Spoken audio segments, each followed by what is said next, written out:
আসসালামু আলাইকুম। বাংলাদেশ বেতার গোপালগঞ্জ। খবর পড়ছি হাফিজা খানম।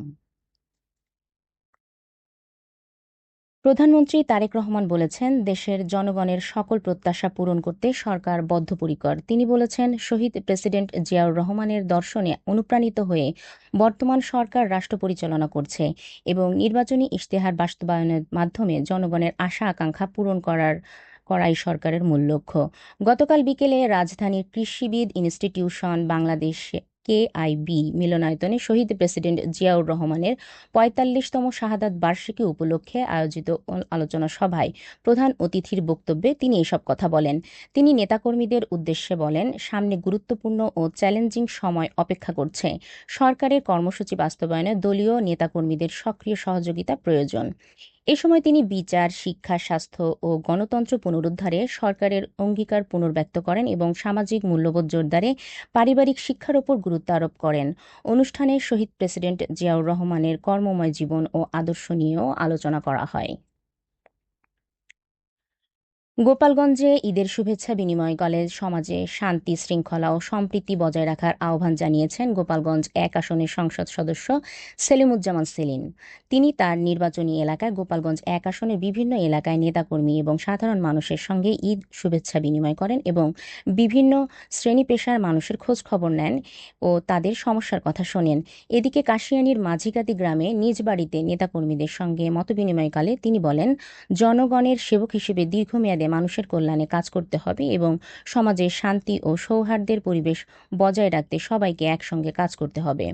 তিনি নেতাকর্মীদের জনগণের পাশে থাকার পাশাপাশি এলাকার উন্নয়ন ও সামাজিক স্থিতিশীলতা রক্ষায় ঐক্যবদ্ধভাবে কাজ করার আহ্বান জানান। নড়াইলের লোহাগাড়ায় বিভিন্ন শ্রেণী-পেশার মানুষের সঙ্গে মতবিনিময় করেছেন নড়াইল ২ আসনের সংসদ সদস্য আতাউর রহমান বাচ্চু। গতকাল বিকেলে উপজেলার লাহুরিয়া বাজার এলাকায় গণসংযোগকালে তিনি সাধারণ মানুষের খোঁজ খবর নেন এবং শান্তিপূর্ণভাবে ঈদ উদযাপনের জন্য সবার প্রতি কৃতজ্ঞতা জানান। এ সময় তিনি বলেন, কোরবানির বর্জ্য দ্রুত অপসারণ করে পরিচ্ছন্ন পরিবেশ নিশ্চিত করা সবার দায়িত্ব। পরিবেশ দূষণ রোধ এবং এলাকার উন্নয়নে সকলকে ঐক্যবদ্ধভাবে কাজ করার আহ্বান জানান তিনি। এ সময় স্থানীয় ব্যবসায়ী, সাধারণ মানুষসহ বিভিন্ন পর্যায়ের রাজনৈতিক নেতাকর্মীরা উপস্থিত ছিলেন।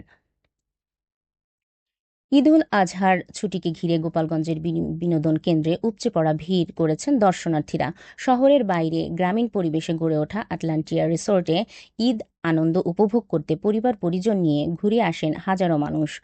শিশুদের জন্য বিভিন্ন রাইড, খেলাধুলার সরঞ্জাম এবং নাচ গানের আয়োজন দর্শনার্থীদের বিশেষভাবে আকৃষ্ট করেছে। ঈদ আনন্দ মেলার তৃতীয় দিনে পার্কটি পরিদর্শন করেছেন গোপালগঞ্জ ২ আসনের সংসদ সদস্য ডাক্তার কে এম বাবর। তিনি বিভিন্ন সাংস্কৃতিক আয়োজন উপভোগ করেন।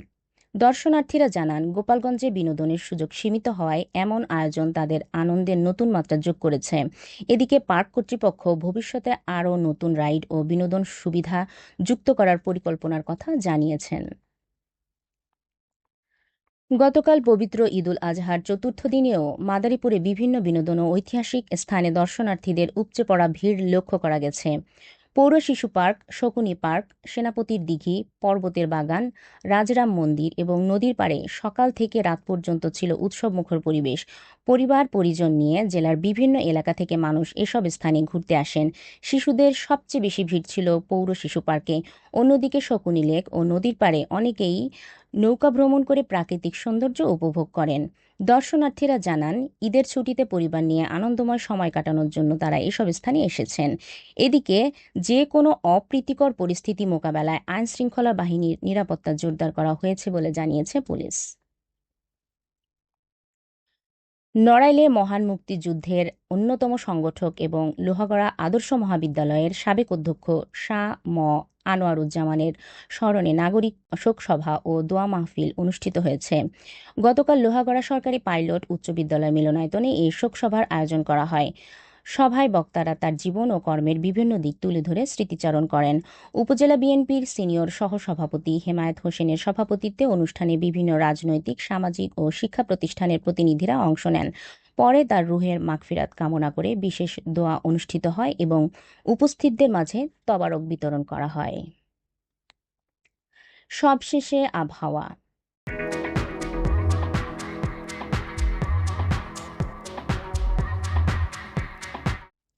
আজ সকাল ৯টা পর্যন্ত দেশের অভ্যন্তরীণ নদীবন্দর সমূহের জন্য আবহাওয়ার পূর্বাভাসে বলা হয়েছে, কুমিল্লা, চট্টগ্রাম ও সিলেট অঞ্চল সমূহের উপর দিয়ে পশ্চিম অথবা উত্তর পশ্চিম দিক থেকে ঘণ্টায় ৪৫ থেকে ৬০ কিলোমিটার বেগে অস্থায়ীভাবে ঝোড়ো হাওয়া সহ বৃষ্টি অথবা বজ্রবৃষ্টি হতে পারে।